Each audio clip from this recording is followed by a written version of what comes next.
ফেতরা নিজে দেবেন না সর্দারের কাছে জমা করবেন? সুন্নত পদ্ধতি হচ্ছে নিজে দেওয়া, মাথায় রাখবেন। সর্দারের কাছে জমা করতেই হবে, এটা ইসলামের কোনো বিধান নয়। আমি মুমতাজুল ইসলাম জেনে বুঝে জানা আছে বলে আপনাকে আমি জানাচ্ছি। কখন সর্দারের কাছে জমা করবেন? সর্দার যদি আমানতদার হয়। কি বললাম বুঝলেন? কিসের আমানতদার? আপনার ফেতরা জমা নিল, ঈদগাহে যাবার আগে ফেতরা যারা পাওনাদার বা যারা প্রাপ্যদার তাদের বাড়িতে পর্যন্ত পৌঁছে দিল, এই কথা বা এই দায়িত্বর আমানত যদি রক্ষা করে সর্দার, তাহলে আপনি সর্দারের কাছে ফেতরা জমা করবেন, নত আপনি একা একা ফেতরা দিবেন, এটাই ঠিক। সুন্নত পদ্ধতি হচ্ছে একা একা দেওয়া। এইবার আপনারা যদি মনে করেন একটা মানুষ একটু বেশি করে পাবে সর্দারের কাছে জমা করলে, এই রকম দিকটা যদি আপনি ভাবেন, সর্দারের কাছে আপনি দিতে পারেন, তবে সর্দার আমানতদার কি না এটা আপনাকে দেখতে হবে। আমাদের বর্তমানের যে সর্দারেরা, বাবা অনেক সর্দার তো আছে ফেতরার টাকা মেরে পর্যন্ত খেয়ে নেয়, হিসেবের গন্ডগোল করে না? অনেক সর্দার এরকম আছে, ঈদের নামাজ মিটে যাচ্ছে, তার 15 দিন পরে ফেতরা বিলি করছে, এই সর্দারের কাছে ফেতরা জমা করবেন না। ঈদের পরের দিন যদি কোনো ফেতরা সর্দার বিলি করে, তাহলে তার কাছে ফেতরা জমা করবেন না।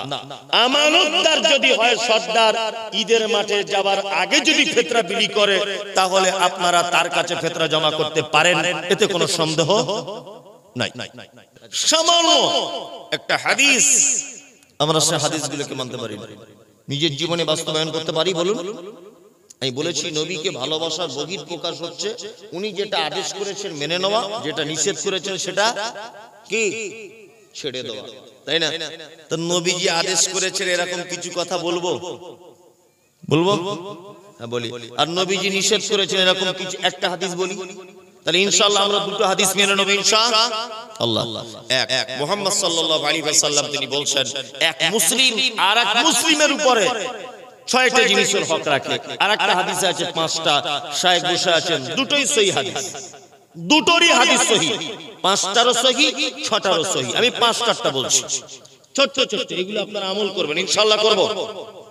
এক, রাদ্দুস সালাম, কারোর সঙ্গে দেখা হলে কি বলতে হবে?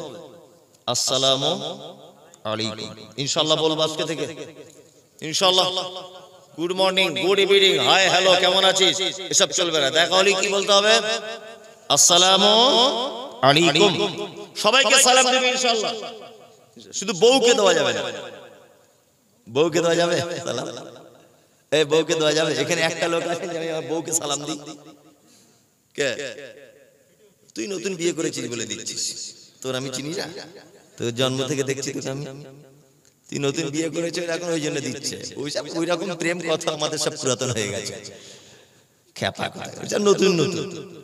কেউ এখানে আছেন যে আমি আমার বউকে সালাম দিই স্ত্রীকে?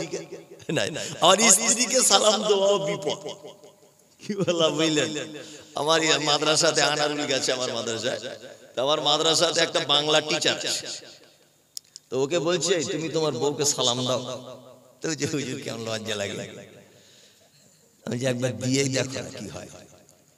তো বলছে হুজুর আপনি যখন বলছেন তাহলে টেস্ট করবো। নিয়ে 1 সপ্তাহ 15 দিনের সঙ্গে দেখা হয়। তো আবার জলসা করে মাদ্রাসায় গেছি, এই সাবির তোমার বউকে সালাম দিয়েছিলে?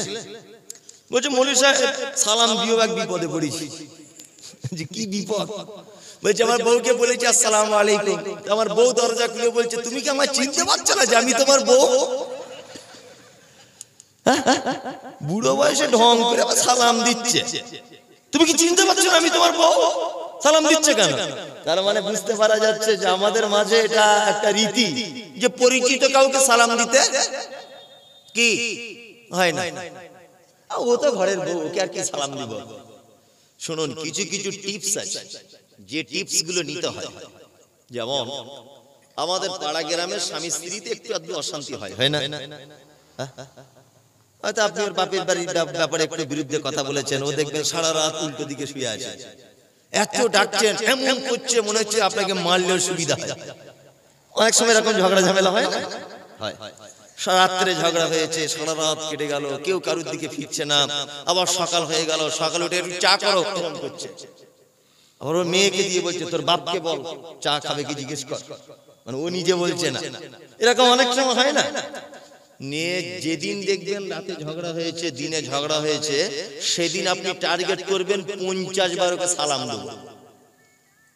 দেখবেন যতই শত্রু হোক তাকে সালাম দিলে, জোরে উত্তর না দিলে অন্তরে অন্তরেও দিবে কি দিবে না? আসসালামু আলাইকুম বাংলা মানে কি? আল্লাহ তুমি তার উপরে শান্তি বর্ষণ করো, তাই না? এখন আপনি আপনার বউকে বলছেন আসসালামু আলাইকুম, ও মনে মনে বলছে ওয়ালাইকুম আসসালাম, আপনাকে শোনাচ্ছে না মনে মনে। আচ্ছা যদি 50 বার সালাম দেন আর একবার যদি সালাম কবুল যদি হয়ে যায়, তাহলে অশান্তি সংসারে শান্তি নেমে আসবে কি আসবে না? আসবে। তার মানে বউয়ের সঙ্গে অশান্তি হবারও একটা জাদু, বেশি করে সালাম দেওয়া, তাই না? বেশি করে সালাম দিবেন, আসসালামু আলাইকুম তোমার উপরে আল্লাহর পক্ষ থেকে শান্তি বর্ষণ হোক। ও কি বলবে? ওয়ালাইকুম আসসালাম তোমার উপরেও হোক, তাই না? তো দুজনেই যখন দুজনের জন্য শান্তি কামনা করব, আর একবার যদি সালাম আসমানের উপরে উঠে যায়, তাহলে আর অশান্তি থাকবে? বলুন থাকবে? থাকবে না। আমরা এক অপরকে দেখে সালাম করব ইনশাআল্লাহ। হাটে ঘাটে বাজারে ব্যবসা বাণিজ্যে বন্ধু বান্ধব দেখা হলে, ছেলে মেয়ে আত্মীয় স্বজন, কি বলবো? আসসালামু আলাইকুম। ওয়াইয়াদাতুল মারিজ, কেউ অসুখে পড়ে গেলে কি করবেন? পাড়া প্রতিবেশী কেউ অসুখে পড়ে গেলে দেখতে যেতে হবে, তাই না? অসুখে পড়ে গেলে দেখতে গেলে লাভ না লস? কত লাভ!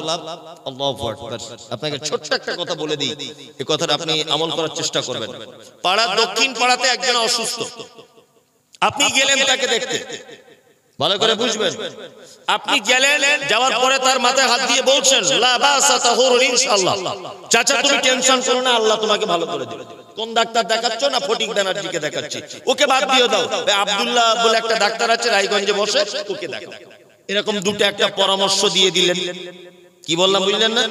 পরামর্শ দেওয়ার পরে আপনি সকাল বেলাতে যদি রোগীটাকে দেখতে যান, সন্ধ্যা হবার আগ পর্যন্ত আসমানের ফেরেশতারা আপনার জন্য এই বলে কামনা করে যে আল্লাহ রোগীকে তো ভালো করবে, যে দেখতে এসেছে তাকে আগে সুস্থ করো, তাকে আগে কল্যাণ দান করো, তারপর রোগী। আচ্ছা বলুন তো, তাহলে রোগী দেখতে গেলে লাভ নিজের না রোগীর? রোগীর তার থেকে বেশি নিজের। আনিকুল ইসলাম অসুস্থ, আমি দেখতে গেলাম ওকে, ও কার দোয়া পেল? আমার দোয়া পেল, তাই না? আর আমি কার দোয়া পাচ্ছি? ফেরেশতাদের। তার মানে কাজ বেশি কার? আল্লাহু আকবার। দেখতে গেলে লাভ বেশি। ওয়া ইত্তিবাউজ জানাইজ, কেউ মারা গেলে তার জানাজার সালাত আদায় করতে যাবেন ইনশাআল্লাহ। জানাজার সালাত আদায় করতে যাবে। আর ইজাবাতুদ দাওয়াতি, কেউ দাওয়াত দিলে দাওয়াত গ্রহণ করবেন ইনশাআল্লাহ। আমরা বিশেষ করে যারা আহলে হাদিস বলে দাবি করি, আমার একটা খুব খারাপই আছে, খুব খারাপ। বলছে সবে বরাত আস্তাগফিরুল্লাহ, ওটা বিদআত। আচ্ছা, কেউ মারা গেলে ভোজ করা, অনুষ্ঠান করা, গরু কেটে খানা করা, বুঝছো ওটাও বিদআত। চল্লিশা, বুঝছো ওটা তো একদম নাজায়েজ। মুসলমানি খাতনা অনুষ্ঠান, বুঝছো ওটাও নাজায়েজ। ভালো, সব নাজায়েজ, কিন্তু খাওয়ার বেলাতে তখন আর ওটা নাজায়েজ থাকে না, তখন জায়েজ হয়। দাঁত খোঁচরাতে বার হচ্ছে, তো বলছে কি ব্যাপার চাচা, কোথায় দাওয়াত বাড়ি গিয়েছিলে? বুঝে সে অমুকের মা মরে গিয়েছিল না, আজকে সে 40-এর দিন না 4 দিনের দিন খাওয়া দাওয়ার ব্যবস্থা, ওই জন্য গিয়ে একটু খেয়ে এলাম। তাই না? আশ্চর্য ব্যাপার। আচ্ছা, যে কোনো দাওয়াত বাড়িতে আপনি যেতে পারবেন?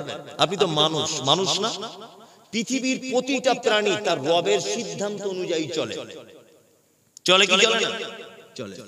জীবনে কোন কুকুরকে আপনি দেখেছেন যে জমিতে গিয়ে ধান খাচ্ছে? ও খিদা বেশি লেগে গেলে বাচ্চা ছেলের পায়খানা চেটে খায়, তবুও কোনোদিন আপনার ধানের জমিতে গিয়ে ধান খায় না।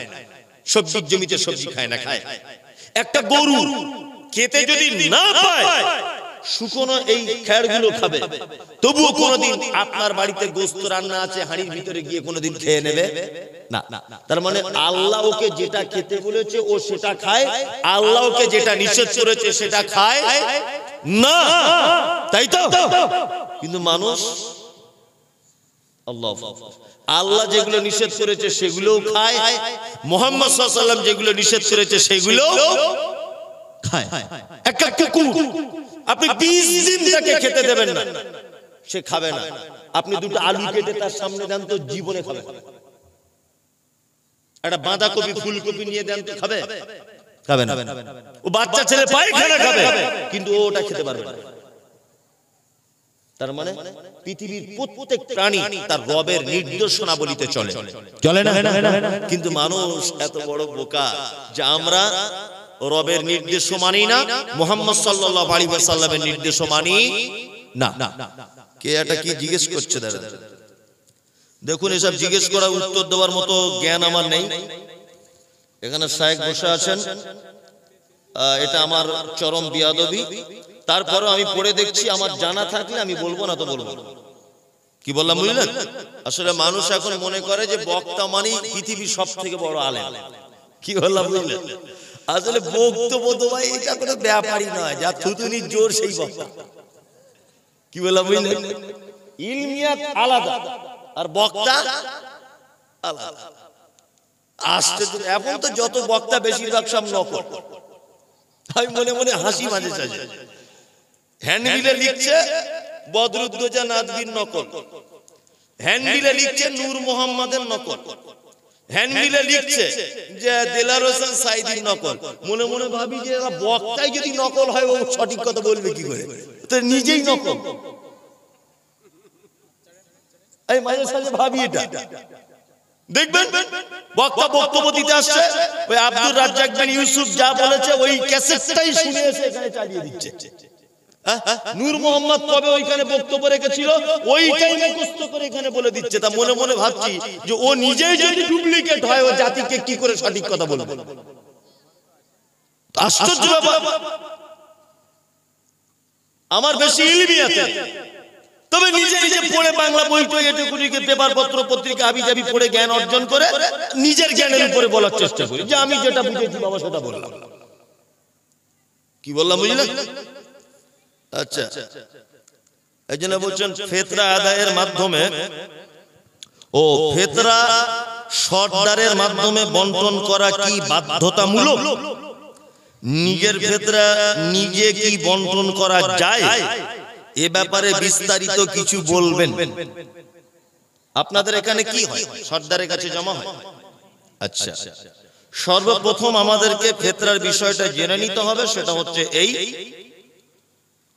যে যাকাত যেটা ফরজ হয় ওটা সম্পদের উপরে নির্ভর করে যাকাত ফরজ হয়, আর ফিতরা ব্যক্তির উপরে ফরজ হয়। কি বললাম বুঝলেন? যাকাত সম্পদের উপরে ফরজ হয়, ফিতরা ব্যক্তির উপরে ফরজ হয়।